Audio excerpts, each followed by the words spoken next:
Hammaga assalomu alaykum. Yana bir bor Feruzbek Hurmatov va bugun sizlar bilan yangi akran seriyani birgalikda yechimini ko'rib chiqamiz. Xullas, hozir ekranni share qiladigan bo'lsam, we need to record. So, demak, bu yerda mana VS Code Jupyter Notebook'da ochib olganman. Va bu tarafda esa hakkarang problem masala. Bugungi solv qiladigan masalamiz bu minimax sum. Ya'ni bu nima? Asosan bizda hozir array berilgan. Biza nima qilishimiz kerak? O'sha arrayimizda birinchi elementni tashlab ketib, ichidagi birinchi elementdan tashqari hammasini sumini print qilishimiz kerak. Ya'ni outputda ko'ringandek mana xuddi bu yoqda. Masalan 1, 2, 3, 4 3 elementgacha bo'lgan 0 dan boshlab 3 elementga bo'lgan masofadagi listlarda mana bu yerda print qilgan va ularning sum 16 ga teng. Va birinchi element 0 elementni tashlab ketib, ya'ni listdagi o'sha sonlarni nimasini topgan. Uni ham sumini topgan, ya'ni qo'shiluv. Va bunda biza birinchi tekshirib olishimiz kerak, arrayimiz qanaqa tarzda bizaga beriladi.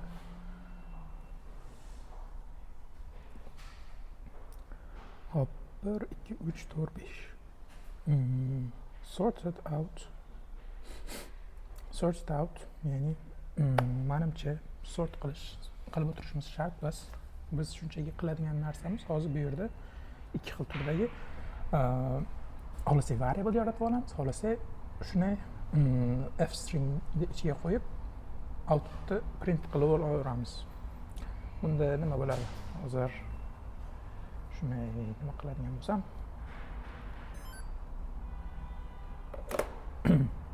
ya'ni listimizda o'zi slicing degan funksiya bor. Funksiyami metod. Unda nima bo'ladi? Siz listlarda masalan list yaratib olgan bo'lsa, bu yerda rekord qilyapti. 4, 5 ularni turli xil shaklda print qilsangiz bo'ladi. Print va biz ham shu usuldan foydalanamiz. Bunda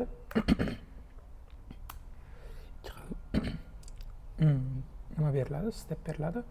Bular boshlanishi qayerdan boshlanadi va qayerga ketadi. Agar bo'sh qoldirsa, prosta hammasini print qilib chiqaradi. Masalan, ko'radigan bo'lsak, mana bo'sh qoldirdik, hammasi print qildi. Agar bu yerga masalan ikkinchi elementdan print qil desa, katta xona bilan 3, 4, 5 gacha print qilish kerak. 3, 4, 5 ko'rganimizdek. Agar va bu yo'q esa mana shu masofagacha print qil. Ya'ni mana shu elementgacha print qil degan ma'noda bersa bo'ladi. Masalan, last element bu yerda 4. Biz 4ni oqlamaymiz uchrashuvimizda. Shuna qiladigan bo'lsa, mana 4-element, ya'ni 5 bu yerda yo'q. Sabab listda o'zi 0 dan boshlab sana boshlanadi. 0, 1, 2, 3, 4. Va biz 4-elementni mana tashlab ketdik. Biz xuddi shu usuldan foydalanamiz. Hakkarang masalamizni solv qilish uchun bu yerda xohlasak lim hozir boshda yozib olaman va keyin tushuntirib o'taman. Albatta array xuddi listimizdagidek va birinchi elementimiz albatta birinchi elementdan boshlab last elementgacha len r minus 1. Nimaga minus 1 dedim? Shu last element albatta masalan arraymizda range masalan 3 ta element bo'ladigan bo'lsa, bu yerda 2 gacha bo'lgan print qil, ya'ni oxirgisini tashlab ket degan ma'noda qildim. Va bu tarafga esa xuddi shunaqa holat, faqat bunda birinchi elementdan tutib last elementgacha shunaqa holatda buni run qiladigan bo'lsak, albatta bu yerda biza hozir qilganimiz nima bo'ldi? Masalan, birinchi element 1 2 3 4 2 3 4 5 va ko'ngildagidek listni slice qilib oldik va biz endi buni bitta funksiyani ichiga joylashimiz zarur. Sabab biz elementlarni biz просто print qilish emas, balki sum'ini taqdim qilishimiz kerak edi. Va mana shunday holatda sum yozib oldik. Sum run code. Sample testio ishlamadi. Nimaga? Amator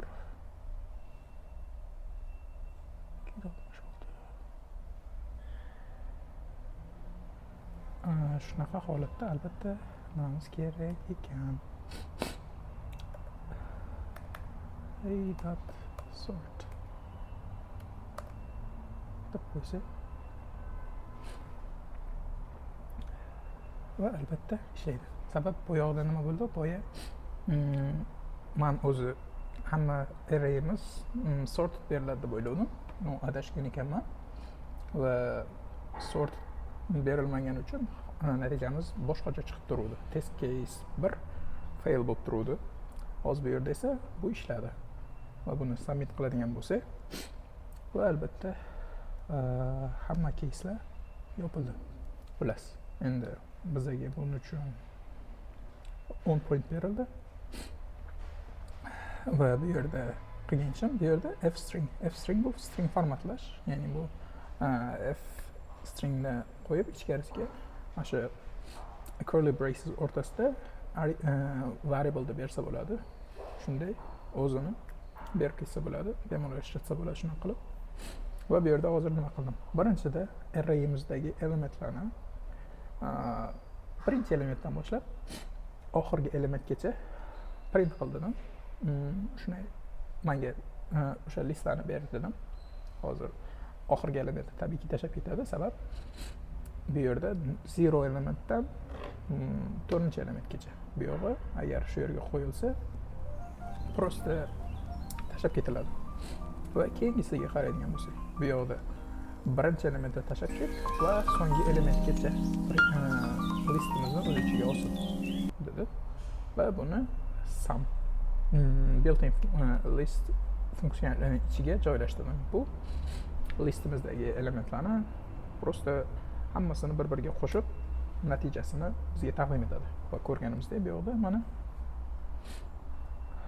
1 2 3 4 5 bo'ladigan bo'lsa, mana bu yoqda birma-bir sanaydigan bo'lsak, birinchi elementda 10, 1 ga 2 ni qo'shsa 3, 3 ga 3 ni qo'shsa 6 va 10 ga 4 ni qo'shsa 10.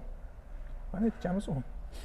Bu yoqda 2 ga 3 ni qo'shsa 5, 5 ga 4 ni qo'shsa 9, 9 ga 5 ni qo'shsa 14 va shunaqa holat.